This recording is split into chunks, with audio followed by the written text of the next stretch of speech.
Well, I'm on my way home. I'm at Eidsvold. I pulled into a R.M. Williams Bush Learning Centre. I don't know.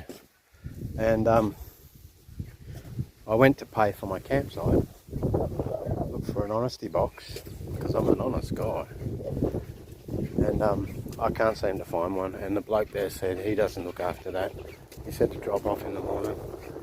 But it looks like 7:30 they kick off and I'll be gone. So, yeah. Alright. Well, I'll see you on the way home. A couple more days travelling the way I'm going. Just take it easy. Alright.